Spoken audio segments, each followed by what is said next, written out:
Sri Krishna, Sri Krishna, Sri Krishna, Sri Krishna. Gurur Brahma, Gurur Vishnu, Gurur Devo Maheshwara, Guru Sakshat Param Brahma, Tasmai Shri Gurave Namaha, Tasmai Shri Gurave Namaha. Normally, when anybody wants to think about the spiritual life, we straight away jump into meditation. It is something like, if somebody is going for a gym and then okay, I also want to come for the gym, and you go there and you are not admitted in the gym.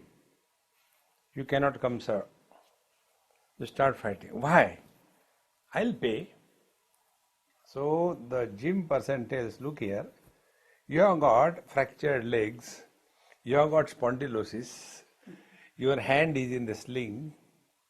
How can you enter the gym? To go to gym, you have to be healthy. These people with fracture, they should go to hospital, not to the gym. In the same manner, meditation is the gym. It is not a hospital. But most of the places you must have heard, meditation for stress relief, meditation for high blood pressure, meditation for frustration. That means you do meditation and become frustrated. So meditation we talk about what that meditation thing is. Is meditation an act that should be performed at a given period of time, and any action that we do, it ends? So you will see these meditators, they will be doing meditation for half an hour and the rest of the day frustration. And their frustration is, people don't understand, they don't do meditation. You suffer, why you want others to suffer? See, friends. Therefore, the first thing about meditation is, never do meditation. Thank God, big problem solved. Like, love you take for example. In a Hindi movie, there is a song, प्यार किया नहीं जाता, हो जाता है. So, love can be understood both as a verb as well as a noun.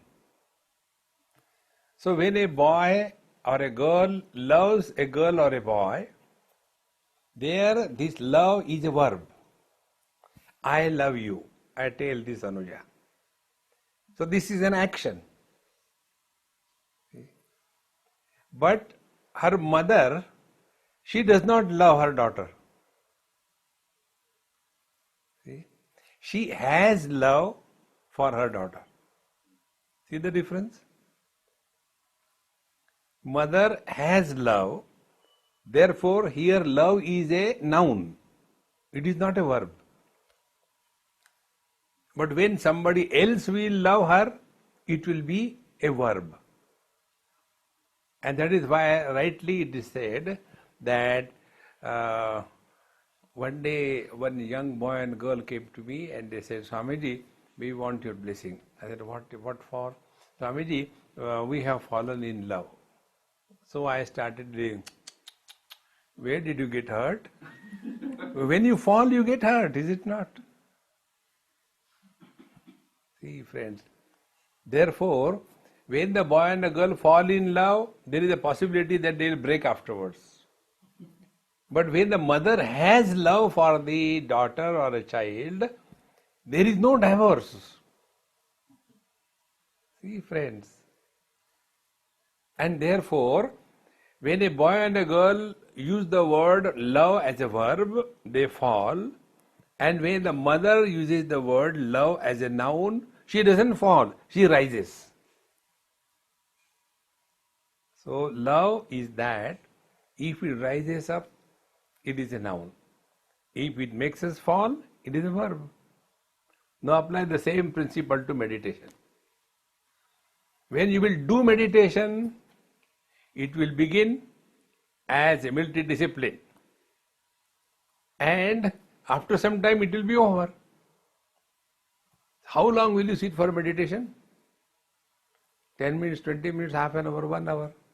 After that, you have to live your life, is it not? You can't sit 24/7 in meditation. See, friends, therefore, the first thing about meditation is not an action. Because whenever any action is done, an actor is born. See? Like I do cooking. So cooking is an act, and the one who is cooking is a cooker. Isn't it? So after the job of cooking is done, will that person continue to be a cook? No, over. Thereafter, next job. Wash the clothes or clean the dishes. So whenever we do any action, an actor is born. This actor is somebody. See, friends. Therefore, it has to be clearly understood. Meditation should not be done, then let meditation happen. See, you are all mothers. You must have seen in your after first delivery or before the delivery, your mothers and mother-in-laws must have given you 101 instructions. Don't do this, don't do this, don't do this, do this, do this, do this. Have you been ever instructed that love your child? See? Other actions are required to be done. But no mother is ever told by her mother or mother-in-law, hey, he is your child, please love him now. Mama, tell me how to love the child. Has any mother ever asked to her mother, how should I love my child? These are the subtle points to be understood. And when that love happens for the child, so love is not done, love happens. When the love happens for the child, thereafter, what is the interaction of that mother with the child? The foolishness of the child is recognized as the wisdom. See? Because the mother loves the child. Where there is love, ugliness becomes beauty. Foolishness becomes wisdom.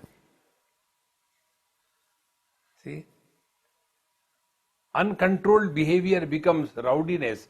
ये हमारा लड़का बड़ा बदमाश है. But when she says बदमाश, she doesn't hate. She appreciates that. Is it not? See, friends, these things I have learned from you people only. Because I don't have anything of that kind. But that love has started happening in me. See? Once somewhere in Bombay, after my lectures were over, last lecture over, and as a tradition I sit down and then give the fruits to the people.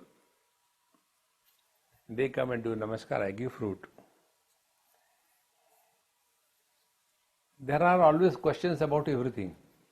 Swami ji, why Mahatmas give fruits? Ab khao, no? Eat and forget. They have to ask questions. So I tell them, Mahatmas give fruits because they wash out their karma phala to the devotees.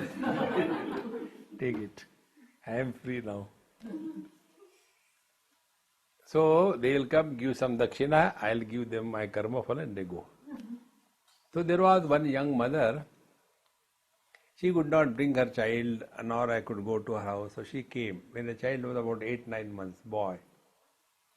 So she came, Swamiji, I wanted to come, but I could not make it today. I decided to come and all that. And she came and put that sweet child in my lap. So I was playing with the child. I said, Mama, thank you very much. Your Dakshina is the best of all the people. You have given me your son. Now I'll make a Babaji out of him. Thank you so much. He will be next to me. I'll teach him right from childhood how to chant, what is Sanskrit, what is Upanishad, what is Gita, and what is Rudram and Chamakam. Everything I'll teach him. Thank you so much. So she started crying. No, Swamiji, I have not given you. I said, once you give Dakshina, you don't take it back. So I was making fool of her and playing with the child. That very time the child did what he should not have done. So the fragrance started coming. And I said, Mama, take this dirty fellow. What he thinks, I am bathroom or what? I just take him. She was so happy. Swamiji, you are great. What great? Last 3 days he has not gone. Now look at the mother. For her, the dirty act is a celebration. Because she has love for the child. See, if these principles are clear, apply this in meditation. See? Whether the child is in front of or not, wherever the child may be, the love of the mother is uncorrupted by time, space and object. The child may be 1,000 miles away. It doesn't make any difference. The mother still has the love. See, friends, exactly the same way, we have to live in meditation, not do meditation.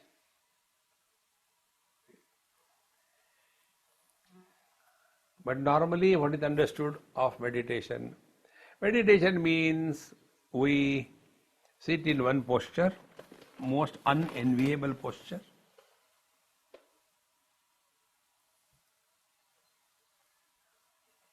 And then understand, I can sit in meditation for 20 minutes without movement. So simply sitting in one posture for half an hour, 1 hour, if that is meditation, all the buffaloes are great meditators. See? One fly or mosquito comes and we get disturbed. Buffaloes sit on the main express highway and forget about the mosquitoes. A truck comes. She looks at the truck. So what? No disturbance of any kind.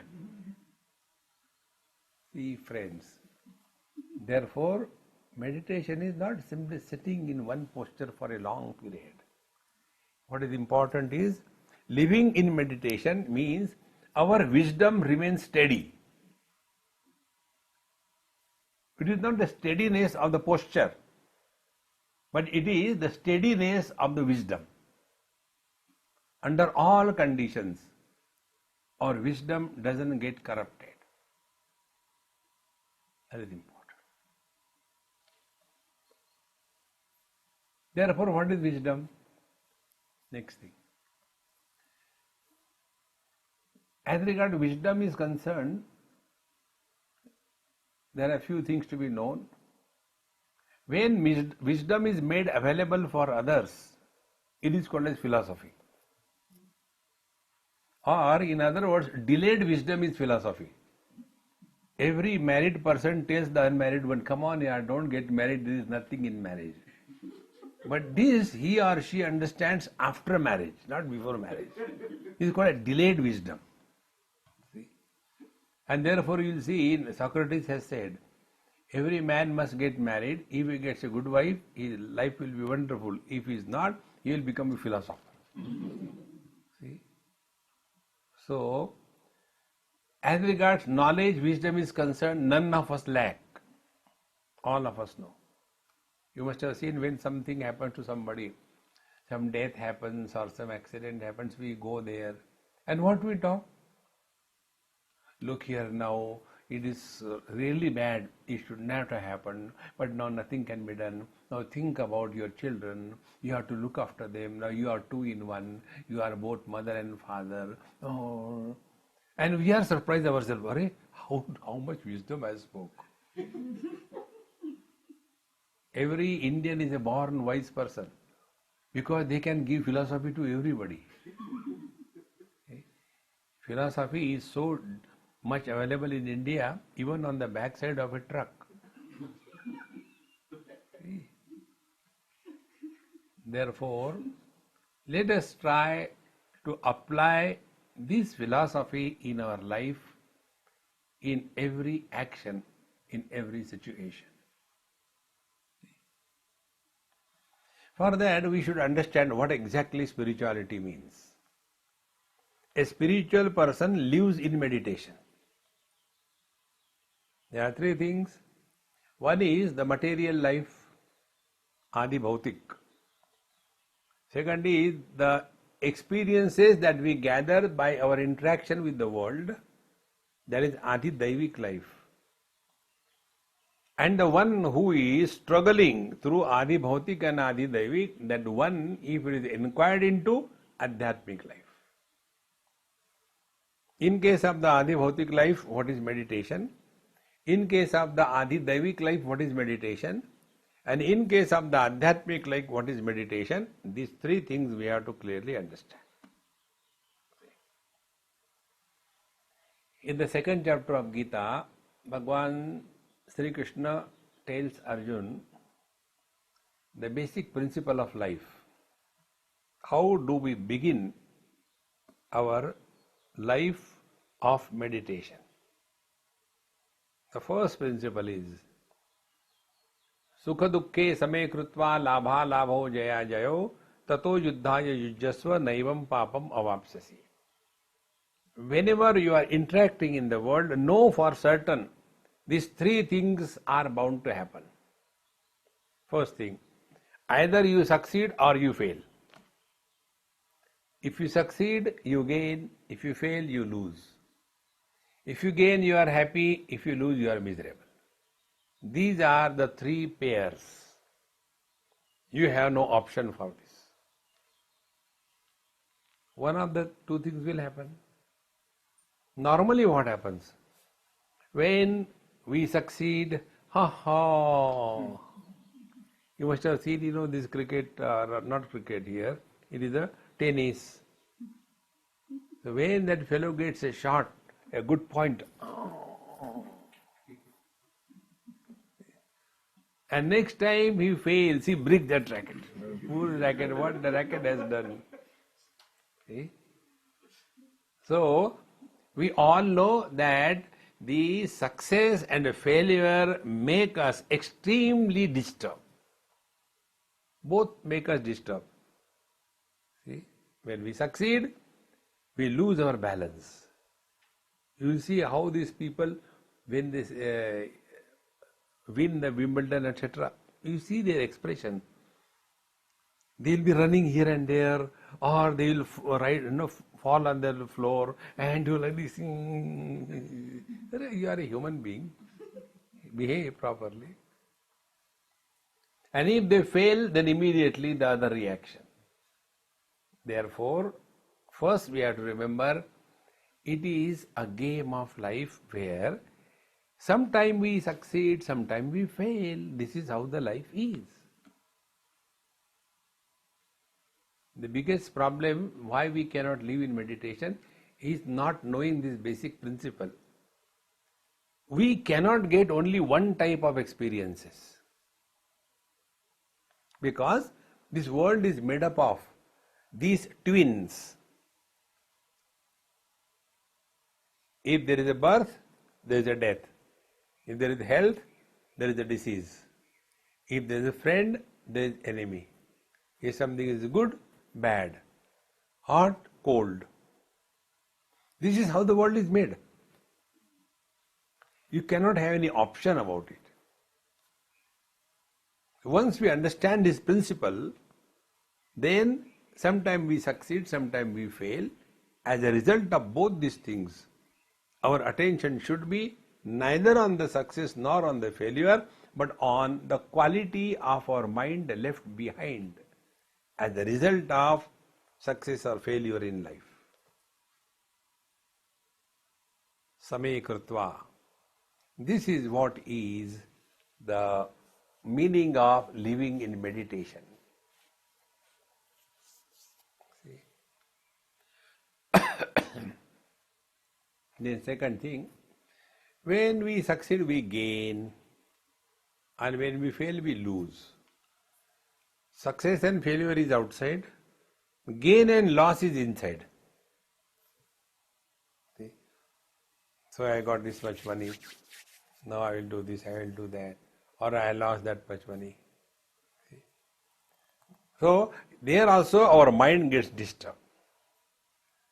In short, these two principles of complementary opposites, they are not opposed to each other, they are complementary to each other. If there is no loss, there will be no value for gain. If there is no pain, there won't be value for the health. If there is no enemy, there won't be any value for the friend. It is necessary in life. Everything is necessary. Then sukha dukkha, the joy and sorrows. So joy and sorrows are subjective, gain and loss is at the mind level, and success and failure is outer level. In all these three levels, our attention should be maintain the equanimity of life perfectly well. I'll tell you some examples. Like everybody, every seeker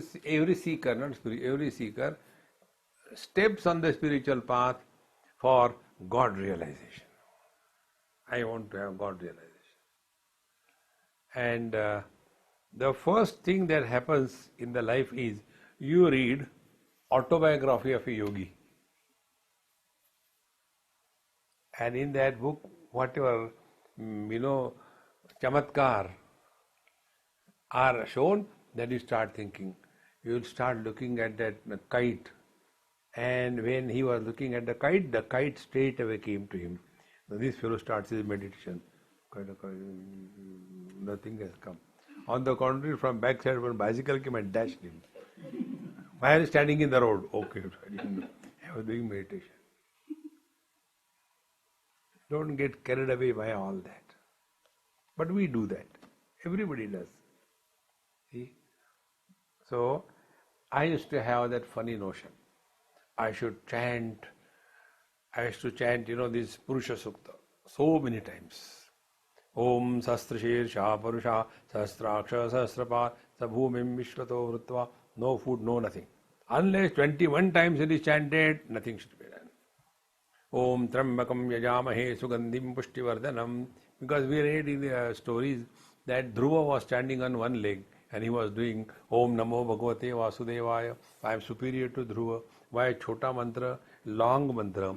Om Trambakam Yajamahe Sugandhim Pushtivardhanam. All that tamasha everybody does.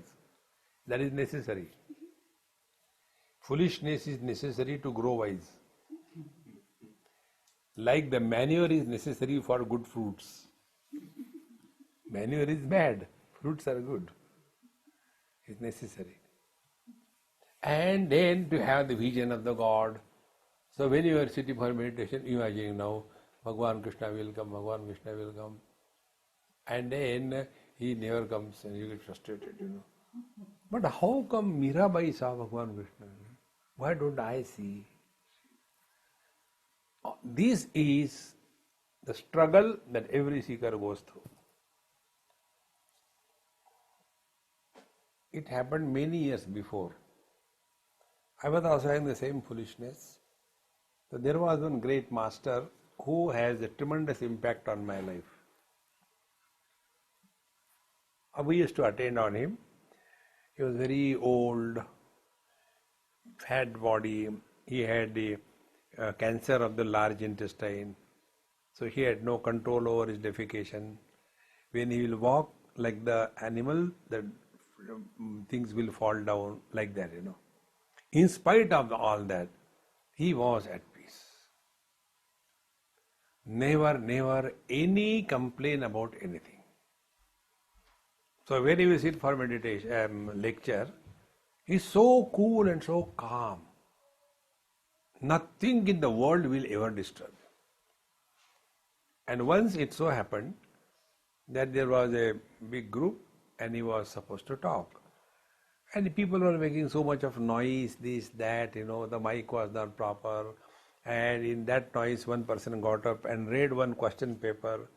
Maharaji, please tell, these are the questions, 1, 2, 3, 4, 5, 6, like that. And in that chaos, that time I was young, I was thinking I should get up and hit everybody, shut up, listen to what he's telling. But I could do nothing, what else can you do? So silently suffering.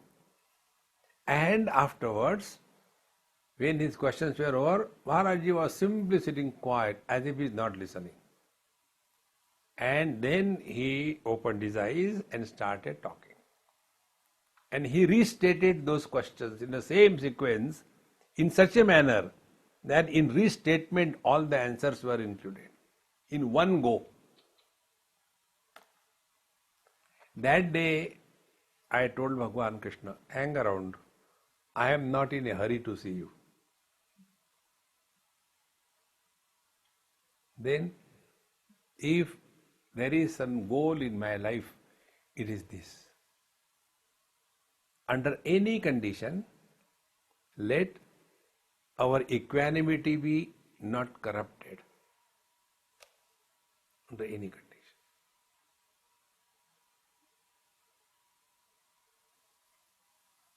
Because all the experiences happen where?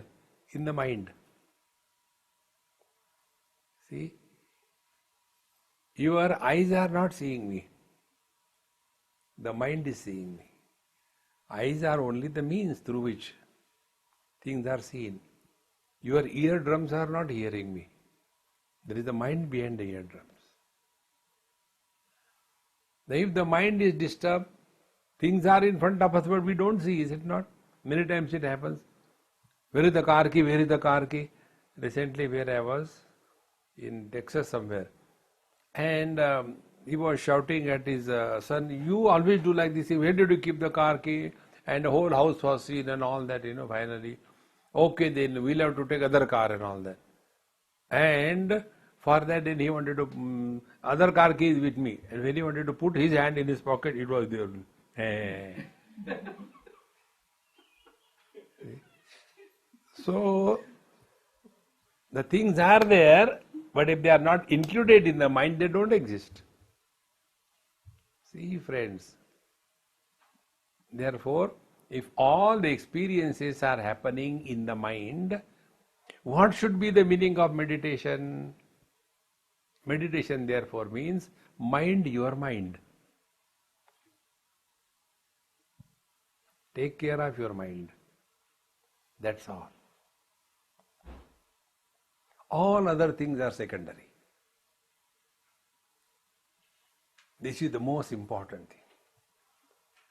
And if this is clearly understood, then asana, pranayam, then yama, niyama, pratyahar, dharana, dhyan, samadhi, puja, poti, chanting, doing the japa, going to the holy places, everything is only aimed at working on the mind.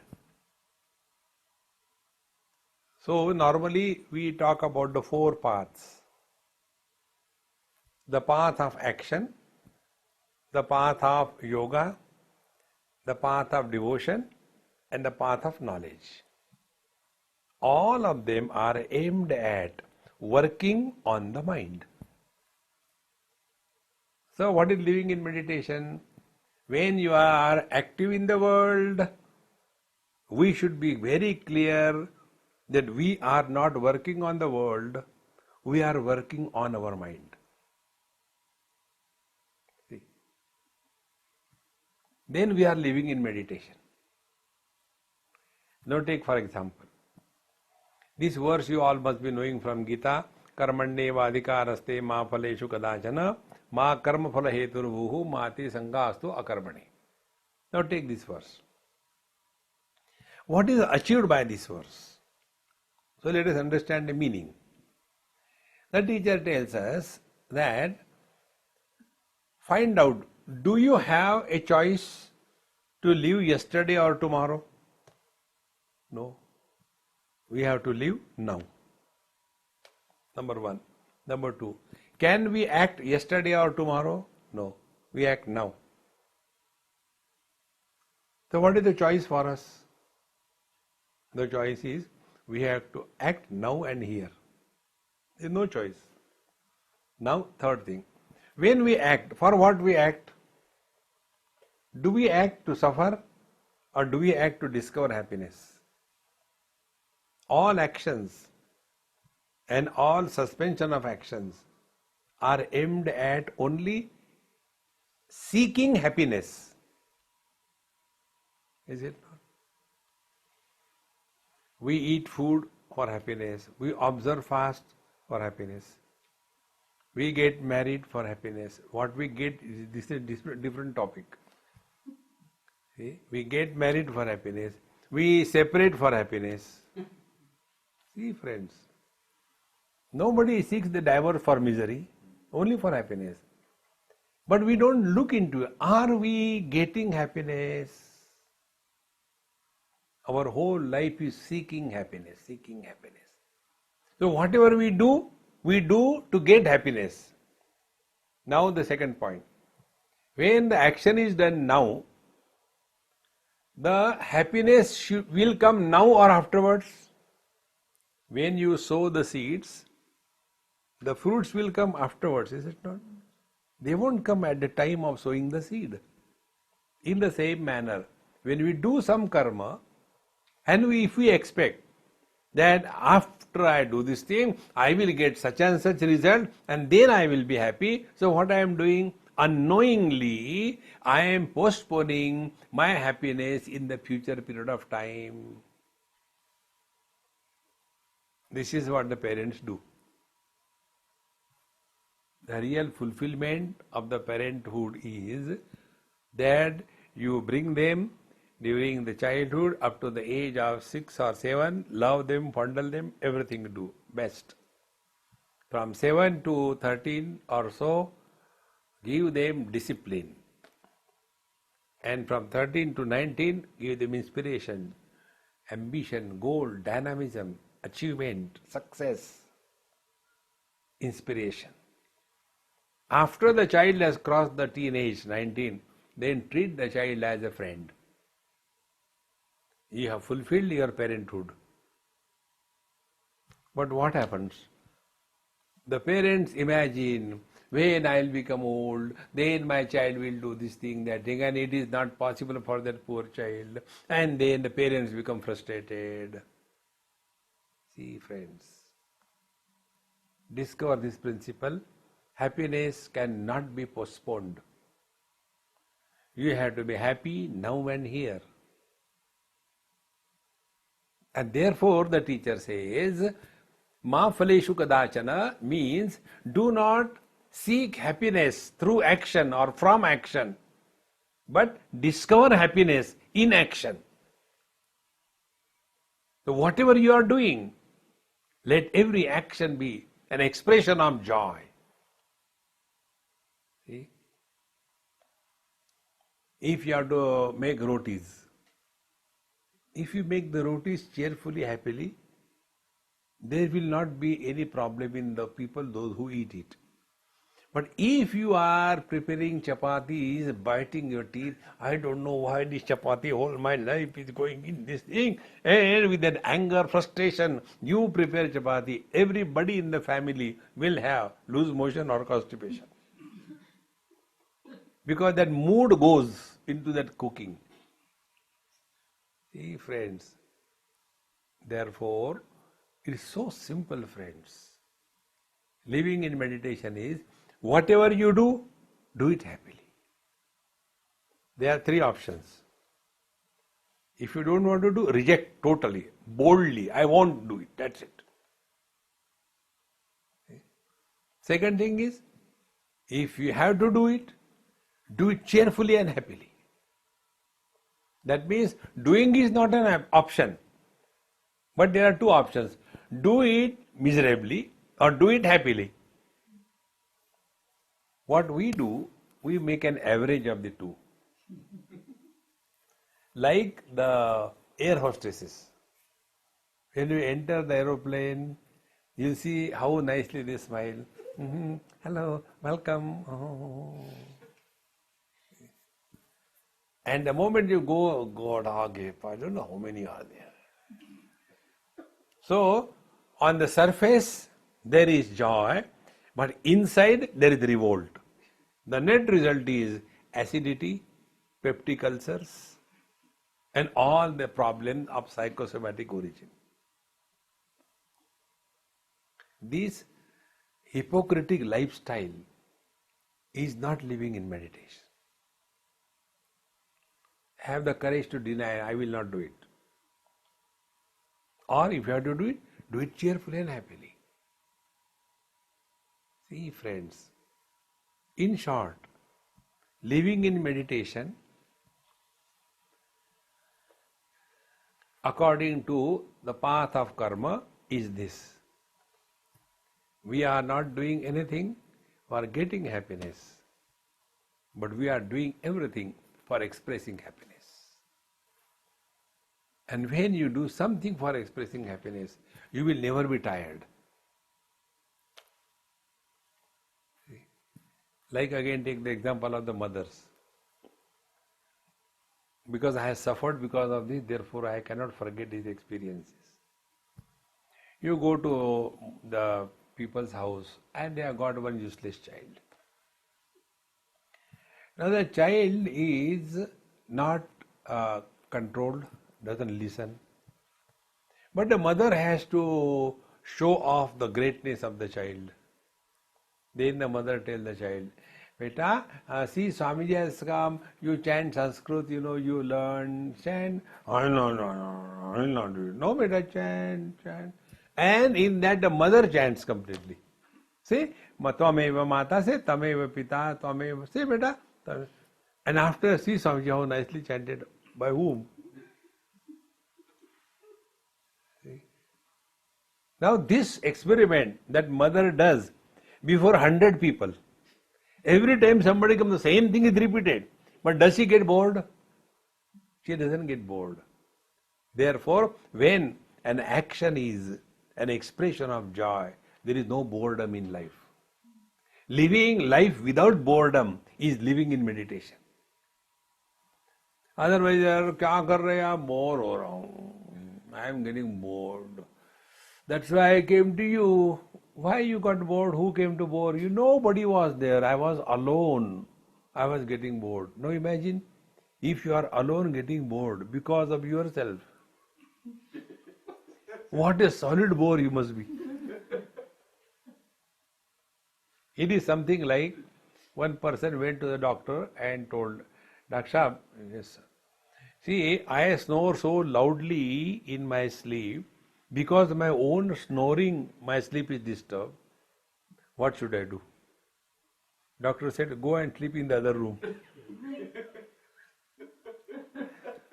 Now what medicine can you give to a person who is getting disturbed because of his own snoring?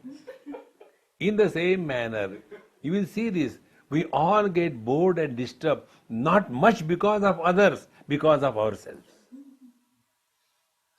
In old age, we have to live 24 hours a day. We all suffer in life never because of shortage of time. We suffer in life because of excess of time. What to do? See, friends. And therefore, we get so disturbed and then we want to share our disturbances with others. We go to others. See, friends, therefore, these basic principles of meditation is, remember, every action is a channel to express happiness. Whatever you have to do it happily or don't do it. It is better. See? Now, second principle, when actions are done, let us find out who needs the actions. Whether we need to act or we are obliging by acting on others. Think about it. The basic principle of life. See? If we understand this, whatever we do, nobody needs it. It is our need. How simple it is. When I do something is my need, then you will have humility, simplicity, sincerity, no arrogance. Take for example, when we go through the immigration, before the immigration officer, every visitor to that country, he is at his best. We stand before that immigration officer, sir, yes sir, yes sir, yes sir. Because it is our need. Can we become arrogant? We cannot. Can we say, I am bringing dollar to your country, give me? No. See friends, because it is our need. So whenever any karma is done, we have to remember this principle. Whatever we are doing, the world doesn't need. It is our need, therefore we are doing. The whole attitude in life will change. Changing the attitude in our life is living in meditation. See? This could be understood in a simple way. Before we were not in this world, was anything lacking? World was going on. When we will leave this world, nothing will lack. If you don't trust me, leave and see for yourself. Nothing will lack.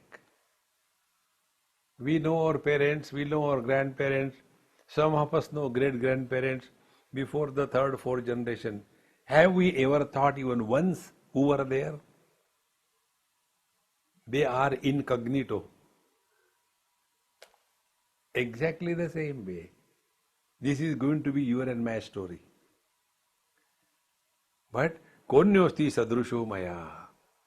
Who is like me? I have done this thing, I have done that thing, I, and suffer. See friends, with this understanding when we conduct ourselves in life, the net impact will be on the equanimity of our mind. Mind will not remain disturbed. All these things put together, if we focus attention on the quality of the mind when we interact with the world. See, like I am interacting with you. Now I got three options. Where is my attention focused? If my attention is focused on you, and I expect that you will grow wise after listening to me, guarantee is I will be frustrated. Because where God has failed, will I succeed? Second thing, my attention will be on myself. I am talking, I have given lectures, I make them understand, they don't understand, I. Net result, my ego will bloat. And wherever stronger the ego, more the miserable a person is. An egoist person gets disturbed very easily. It doesn't require much difficulty.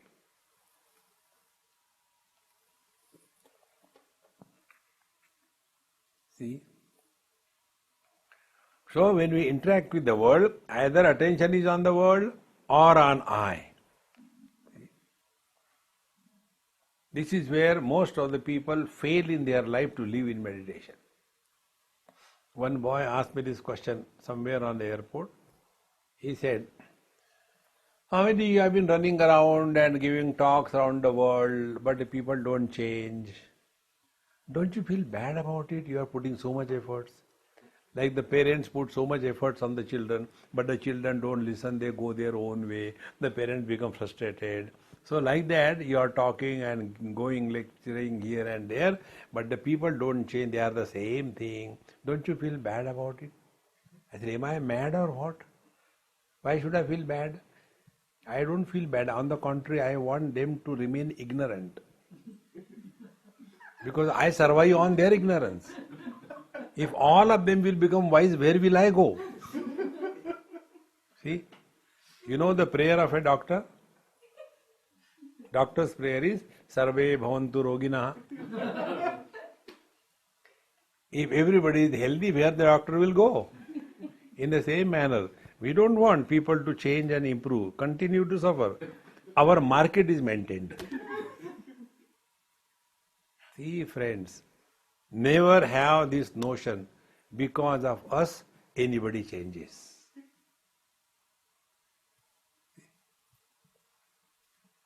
The other day, somebody told me, Swamiji, after listening to you, I have changed so much, therefore you are my guru. Thank you so much. I said, look here, stop all that nonsense. Remember the principle. In the relation of the guru and the shishya, the disciple is important, not the guru.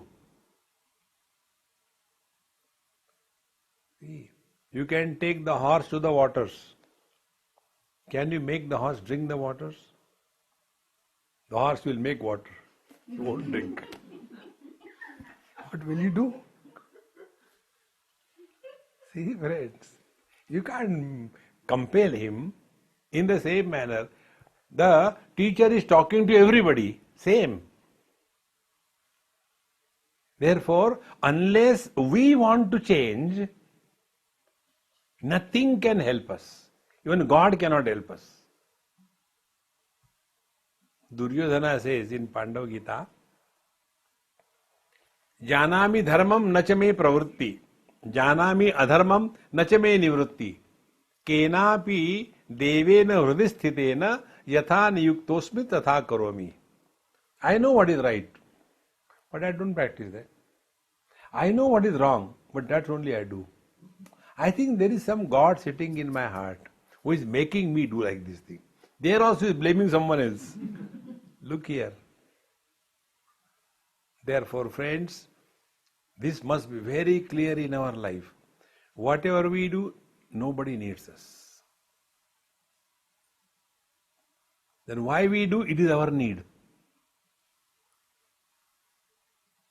You will be always full of humility, sincerity, no arrogance, no excitement, no disturbance. See? So our attention is either on the world or on I. When these two things happen, we are a samsari. But while functioning in this world, if our attention is on the quality of the mind, then we are the seekers. So either we are samsari or we are seekers.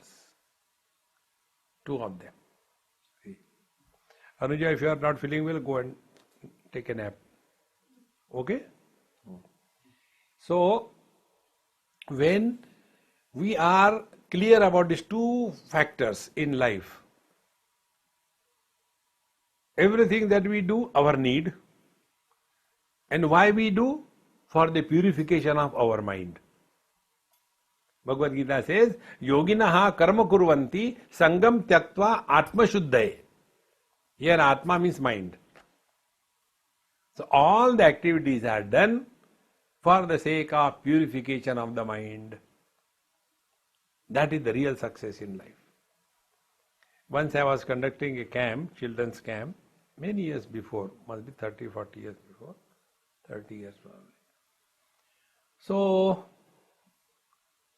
those youngsters like these girls, they planned for 50 children.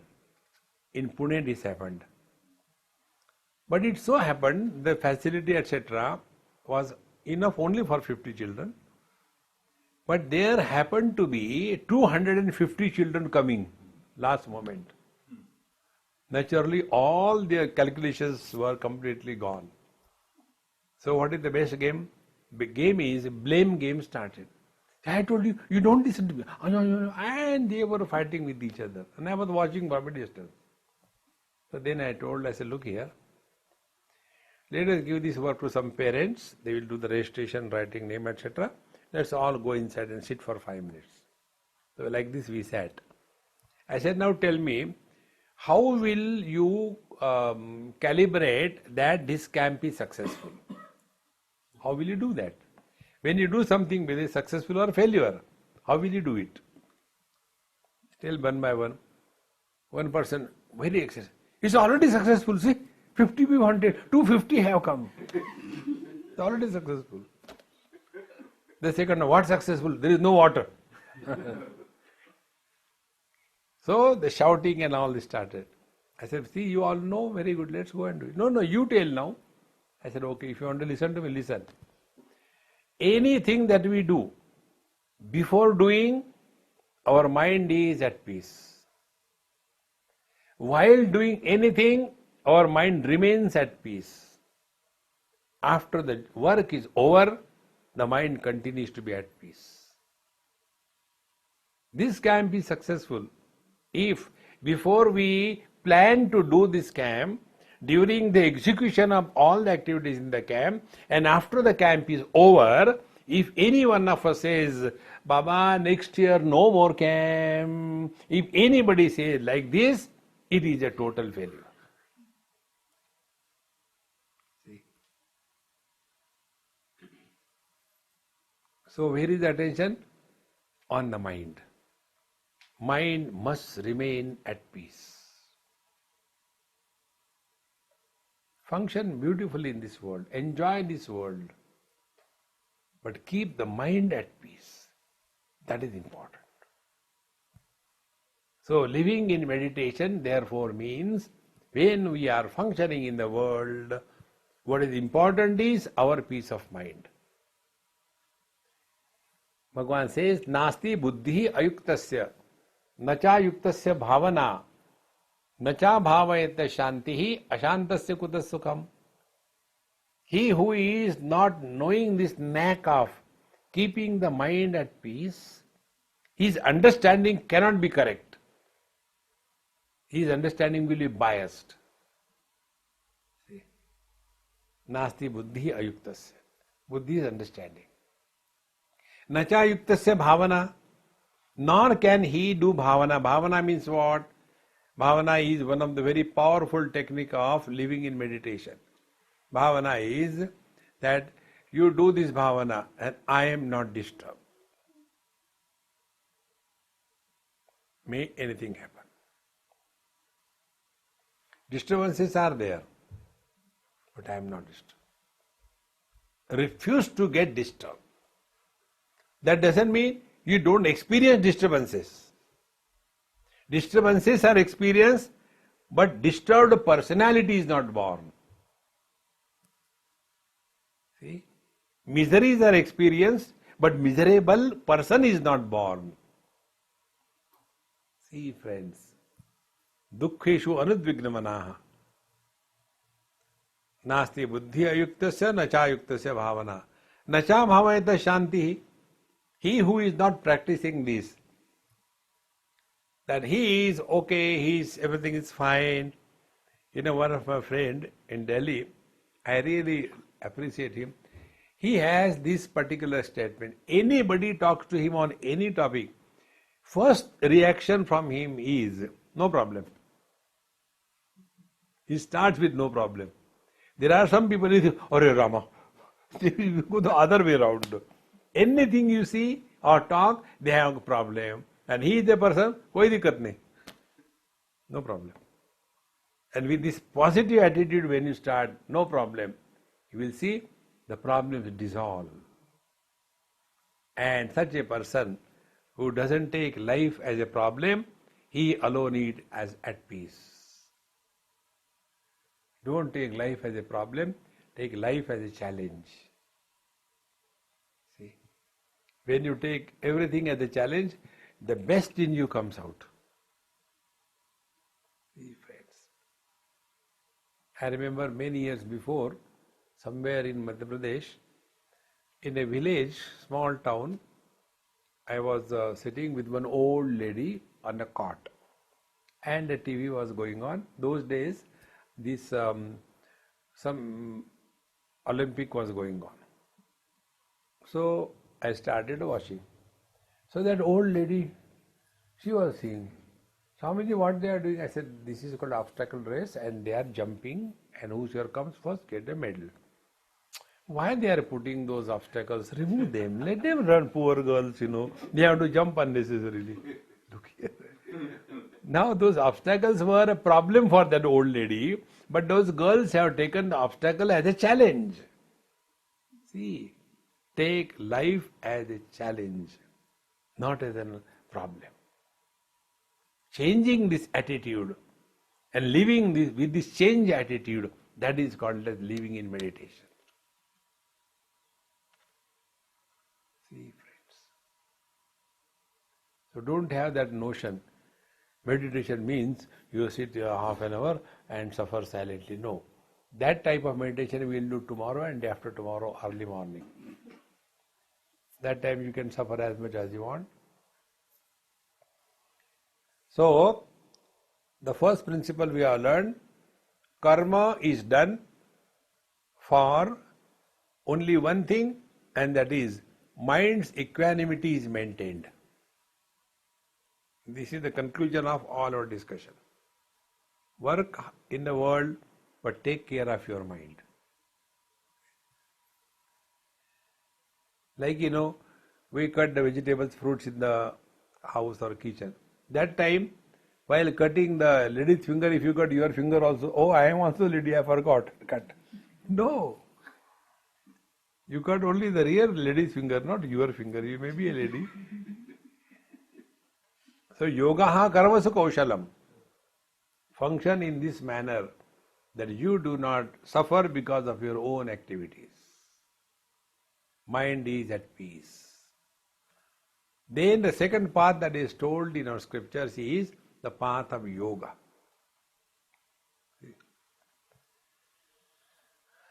Normally by yoga, the moment we say yoga, we immediately remember all the animals in the world.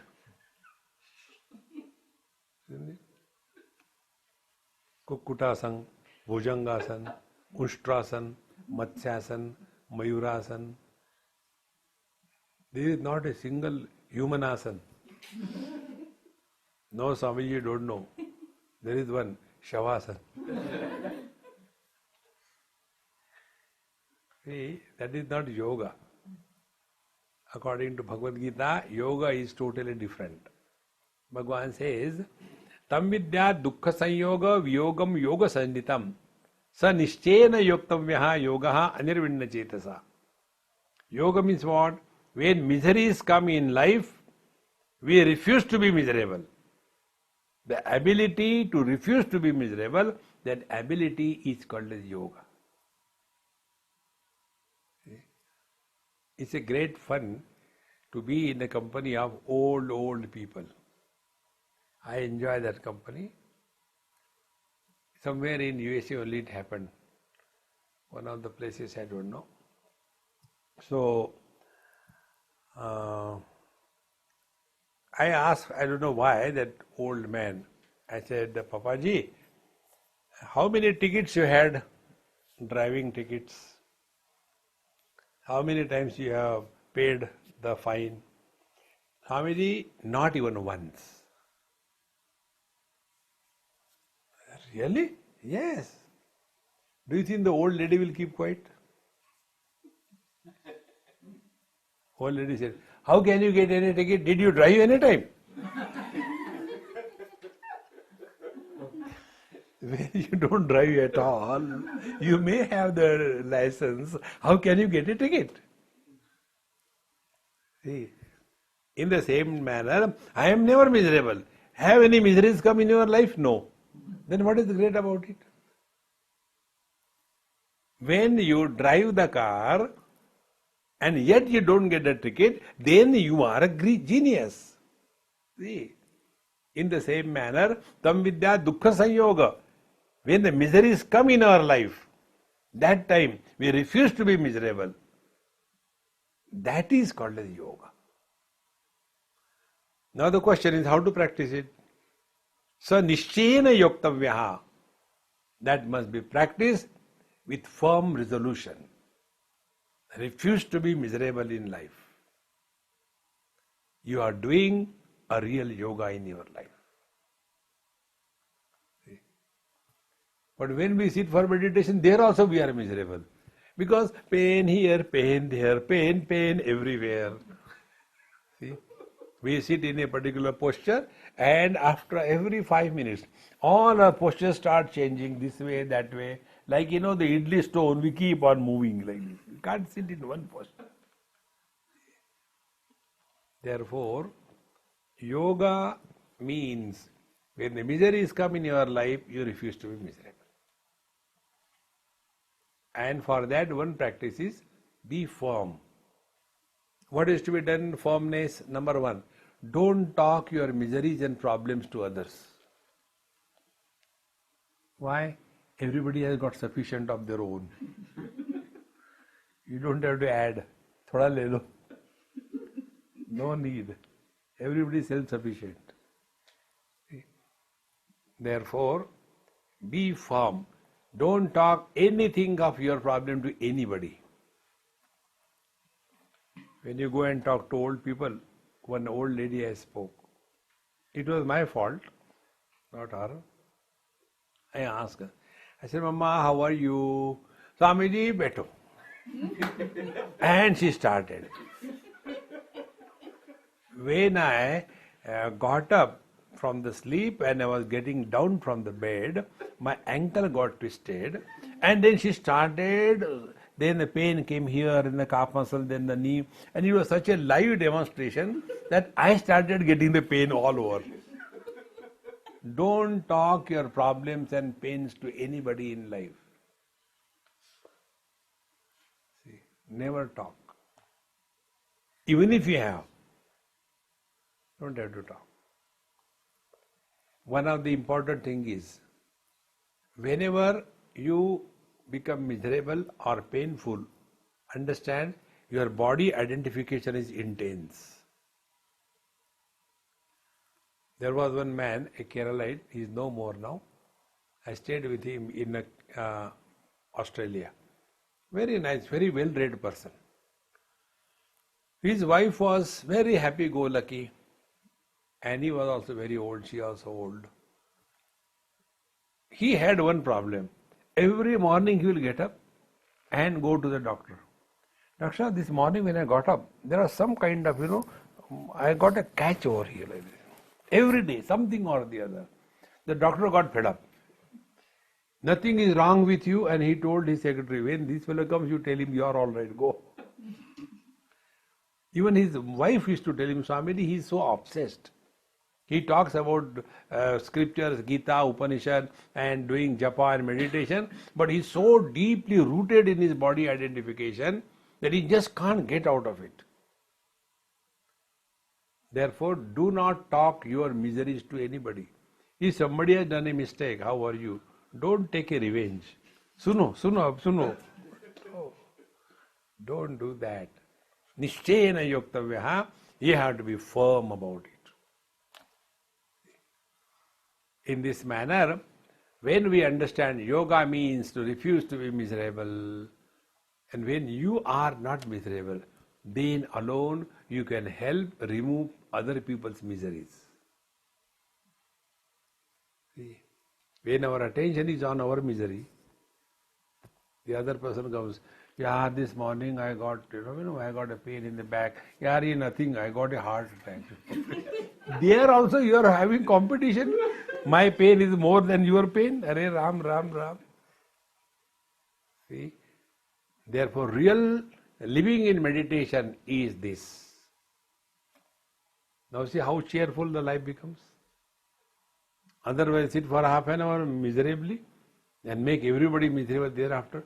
Whenever I sit for meditation, everybody makes noise. That is your spiritual practice. See?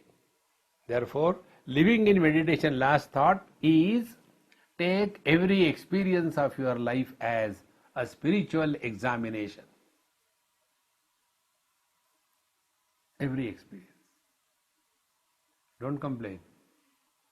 In a school, the teacher was teaching the children sums. 1 plus 1 is equal to 2, 11 plus 11 is 22, 1 1 1 plus 1 1 is 2 2 2, like that.